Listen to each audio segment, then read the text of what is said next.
Hi everyone. Firstly, I like to wish you a very happy National Teen Mental Health Day and welcome to Hina's videocast. So, the topic that I have taken for today's videocast is toe walking. And as soon as you hear it, I hope a lot of parents and a lot of professionals they would have faced this or are facing it or might face it. So, toe walking has become very common. And this is something which is still not resolved or not properly understood, or there's some confusion. So, I would like to give my input and my clarity on it so that I can support you in the best way. So, before we dig deeper into this, there are few points that you always need to keep in mind when we talk or we discuss or when we come across toe walking. Toe walking is not exclusive to a child with ASD or autism, but yes, it will be more likely happening in a child, or a child with ASD will more likely experience it. But it's not exclusive. So please keep this in mind. So it can happen to non-autistic and typically developing children as well. It can be longer or it can stay longer than the age of 5 in a child with ASD with autism. And in this child, it can come and go, because toe walking has these certain peculiarities.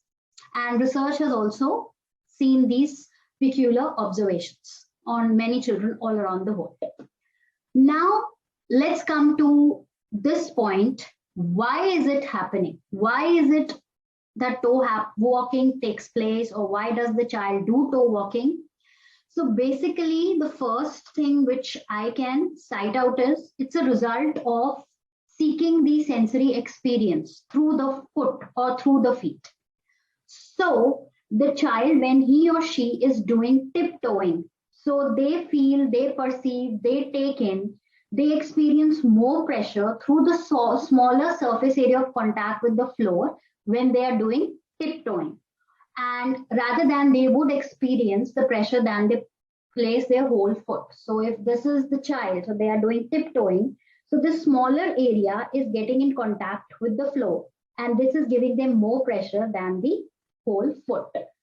So for this very reason, some children might like to stand on the heel, but they may not progress into heel walking, because if you do both the movements, tiptoeing and standing on the heel, you would notice that standing on the heel and then trying to walk is going to give you pressure, but a lot of pain. That is why the children don't continue into heel walking, and toe walking gets a little more soothing. So that's why the child will progress into toe walking.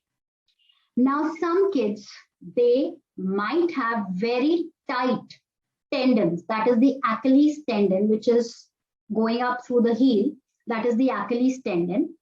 And this could be because of the overuse or underuse, or some concern around the tendon, the musculature, the fascia. So that would result in very tight Achilles tendon. And when that tendon is getting tight, so automatically the foot goes into tiptoeing. And anatomically, we call that position as plantar flexion for the ankle joint.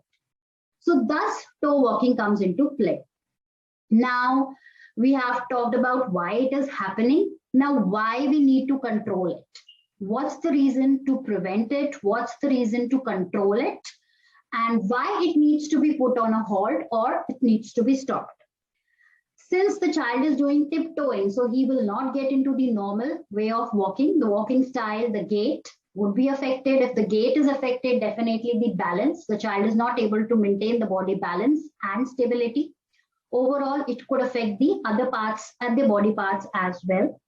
Then, if the child continues to be in toe walking, then the heel cord, the Achilles tendon, that entire tendon, the musculature around the heel and the feet, it would get so tight and taut that it would not be treated otherwise, and it would only be corrected through surgical intervention. And definitely, you won't like your child to undergo through those procedures.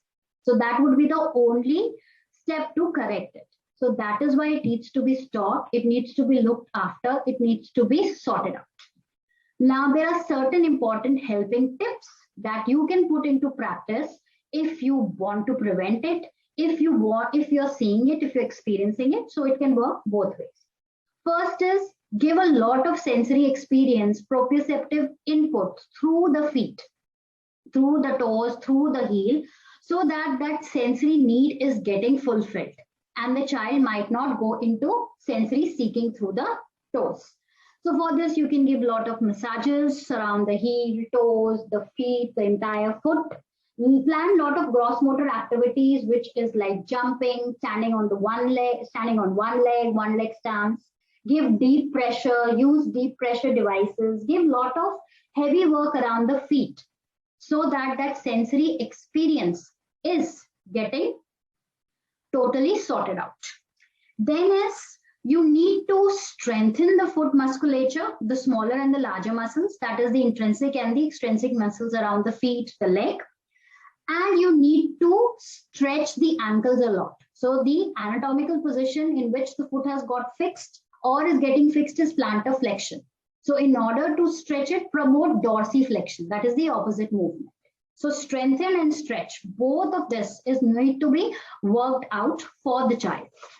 Next, I would suggest is that if these tricks are not working and you feel that this is not sufficient and the cords are getting tighter, or you feel that the cords are not reacting to these things, then the best is to go for orthotic devices, which the child would not appreciate so well. So it's always a best idea to introduce it as a playful task, a playful maneuver for the child.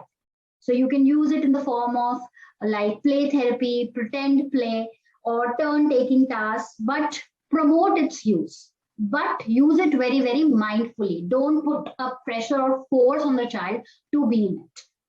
And last is that the hip, the ankle, the knee, they are the lower limb joints. They all work in unison. They work as a unit.